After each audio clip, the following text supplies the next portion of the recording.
Assalamualaikum warahmatullahi wabarakatuh. Selamat sore yang saya hormati Profesor Dr. Bambang Sujanarko MM dan Bapak Dr. Adis Alek Harijanto MSI selaku dosen pengampu mata kuliah Elektronika Dasar 1. Perkenalkan saya Sisilia Nurik Manggraini dengan NIM 21021010208 dari kelas A. Tujuan saya di sini adalah saya akan menjelaskan teori serta menjelaskan hasil praktikum saya dari rangkaian penguat penjumlah atau rangkaian OPAMP, di mana tujuannya adalah mahasiswa mampu memahami OPAMP sebagai rangkaian inverting dan non-inverting. Yang kedua, mahasiswa mampu memahami OPAMP sebagai diferensistor dan integrator. Yang ketiga, mahasiswa mampu memahami OPAMP sebagai penguat penjumlah, di mana alat dan komponen yang saya gunakan di praktikum ini adalah yang pertama ada osiloskop, yang kedua ada pembangkit sinyal, yang ketiga ada catu daya, yang keempat ada multimeter, yang kelima ada breadboard, yang keenam ada rangkaian terintegrasi IC operational amplifier dengan LM yang saya gunakan adalah nanti di rangkaian. Yang ketujuh ada kabel jumper, yang kedelapan ada resistor, dan yang kesembilan ada kapasitor. Sebelum saya mengalih ke rangkaiannya, saya akan menjelaskan apa itu rangkaian penguat penjumlah atau rangkaian OPAMP. Perlu teman-teman ketahui bahwa rangkaian penguat penjumlah atau rangkaian OPAMP ini adalah merupakan suatu penguat diferensial dengan dua masukan dan keluaran yang memiliki penguat tegangan yang sangat tinggi, yaitu orde 10 pangkat 5, di mana banyak sekali penggunaan dari OPAMP ini, yaitu meliputi pengatur tegangan DC, bidang elektronika, audio, penyearah presisi, pengubah analog ke digital, pengubah digital ke analog, atau sebaliknya, serta sebagai pengolah isyarat seperti penguat pengunci, kendali otomatik, komputer analog, elektronika nuklir, cuplikat tanah, dan masih banyak yang lainnya. Secara garis besar, OPAMP ini dibagi menjadi dua, yaitu OPAMP inverting dan OPAMP non-inverting. Nah, cara membedakannya seperti apa? Cara membedakannya adalah dengan cara melihat segitiga. Sebentar, saya akan menunjukkan rangkaiannya terlebih dahulu.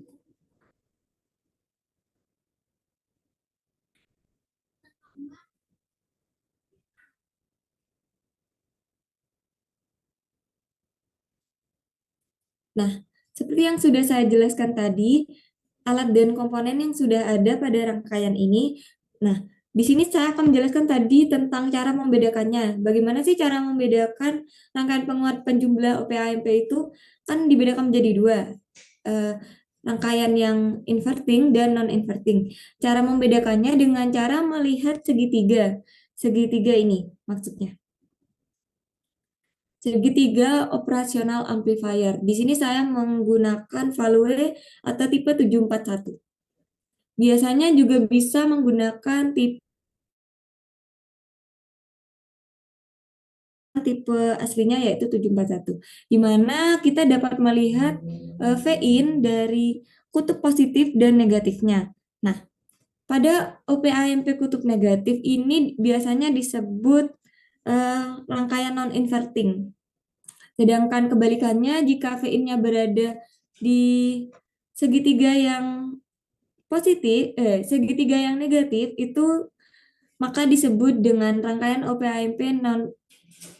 OPAMP inverting. Mohon maaf. Nah, di sini saya membuat dua rangkaian dengan besaran resistor, kapasitor atau cap elektrolit, VCC dan VE yang sama. Hanya saja di sini saya membuat V-in dan V-out-nya sesuai yang teori yang ada itu. Nah, di sini kita bisa melihat bahwa rangkaian yang pertama ini adalah rangkaian non-inverting. Seperti yang sudah saya jelaskan tadi bahwa V-in-nya terdapat di tanda yang positif. Jadi setelah dirasa cukup buat rangkaian, nah di sini saya akan menjelaskan. Pada dasarnya, Dalam rangkaian operasional amplifier itu terkandung rangkaian penguat yang lengkap, yaitu penguat yang lengkap ini artinya yaitu terdiri dari banyak transistor, resistor, kapasitor, dan dioda. Di sini saya menggunakan rangkaian dengan resistor 12 kilo ohm, 100 kilo ohm, 12 kilo ohm, dan yang terakhir 1 kilo ohm. Kemudian saya menggunakan cap elektrolit dengan besaran 22 μF. Oh ya, saya hanya menggunakan satu besaran saja, yaitu 22 μF. Kemudian tipe OP-AMP-nya yang saya gunakan tadi 741. Tipe OMP yang saya gunakan adalah setelah melihat dari beberapa sumber yang akurat. Selain itu, kita juga menggunakan OP-AMP, kita juga.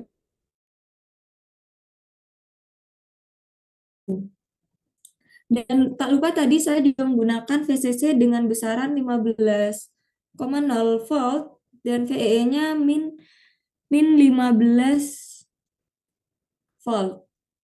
Nah, untuk mengatur VIN-nya saya menggunakan Agilent Function Generator. Ini, Agilent Function Generator. Dan Vout-nya saya menggunakan Tektronix Oscilloscope.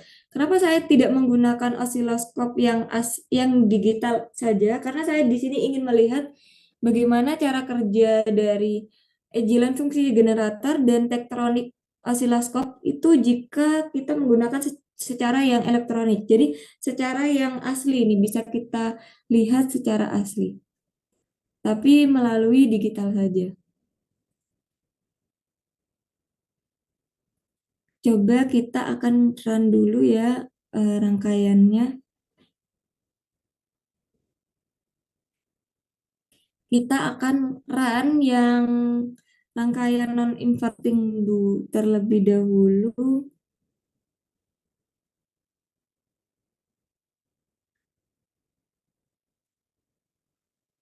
Kita run. Nah, bisa teman-teman lihat bahwa Vout dari rangkaian OP-AMP yang non-inverting ini menghasilkan frekuensi 1000 kHz dan sumber tegangan 1 VPP. Dari mana kita melihat sumber tegangan 1 VPP-nya? Kita bisa memencet yang tombol AMPL ini. Nah, nih. Ini kita mendapat bahwa rangkaian non-inverting ini frekuensinya 1000 kHz dan VPP-nya tadi 1000 VPP tegangannya. Kita stop dulu. Yang kedua sama sebenarnya, coba kita lihat sebentar.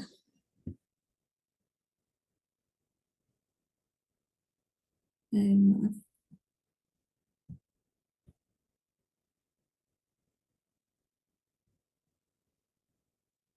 Sini harus memindahkan. Nah, di sini kita lihat berapa sih gelombang yang mohon maaf, berapa frekuensi dari nah ini yang rangkaian inverting. Jadi yang rangkaian inverting kita lihat ya teman-teman frekuensinya berapa. Nah, di sini rangkaian non-inverting dan rangkaian inverting memiliki frekuensi yang sama yaitu 1000 kHz dengan VPP tegangannya 1000 VPP. Kita stop dulu, saya akan menjelaskan dimulai dari penjelasan yang non-inverting terlebih dahulu.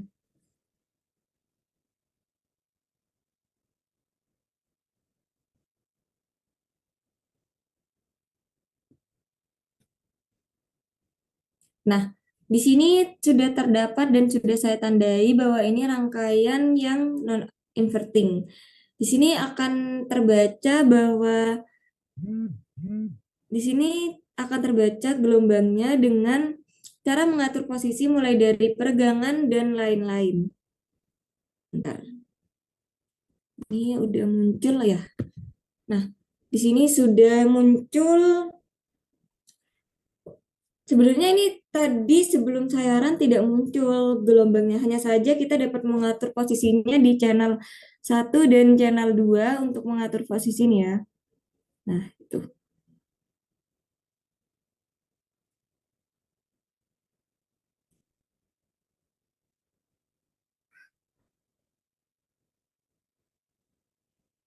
Nanti di tombol channel satu kotak ini akan terbaca yang ini. Oh, maaf. Nah, yang ini bahwa berapa perhitungan dari eh, frekuensi dari gelombang yang ada, yaitu 1 kHz. Mohon maaf tadi frekuensinya adalah 1 kHz, bukan 1000 kHz. Nah, kita bisa melihat pada gelombang ini ada dua warna kan dengan bentuk gelombang selenoida, yaitu yang biru ini channel satunya dan yang kuning ini yang biru ini channel 2. Ya. Yang biru ini channel 2 dan yang kuning adalah channel 1. Nah, itu nilainya sebenarnya akan sama jika yang kuning naik, yang biru juga akan naik. Nah, hal ini menandakan bahwa rangkaian non-inverting ini tidak memiliki beda fasa. Jadi, jika sama-sama naik, nih, kita bisa lihat dari mana sih naik enggaknya. Kita bisa lihat bahwa yang biru dan yang kuning memiliki kerapatan yang sama. Jadi, kita bisa menyimpulkan bahwa rangkaian non-inverting ini tidak memiliki beda fasa, berbeda dengan rangkaian yang inverting tadi. Bentar, saya tunjukkan yang rangkaian inverting terlebih dulu. Kita stop.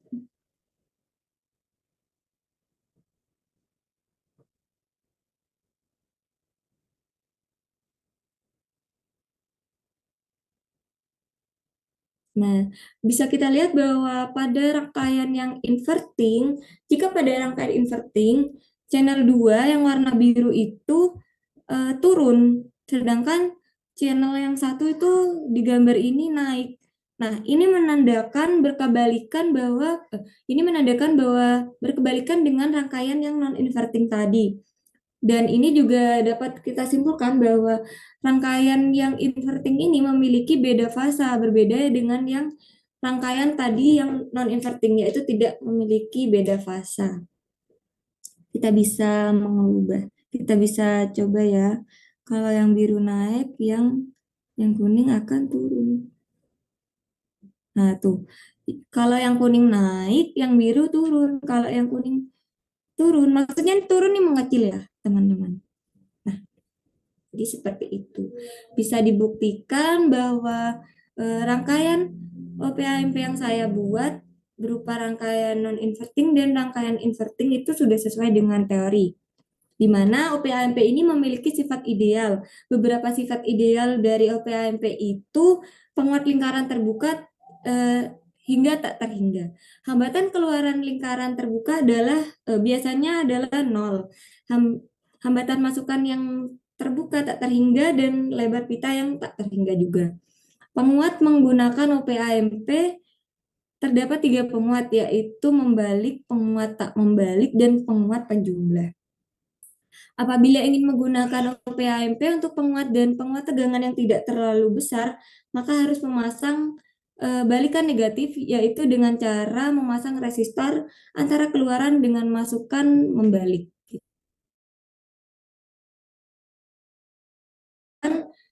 Terima kasih apabila ada kesalahan. Mohon maaf. Terima kasih. Wassalamualaikum warahmatullahi wabarakatuh.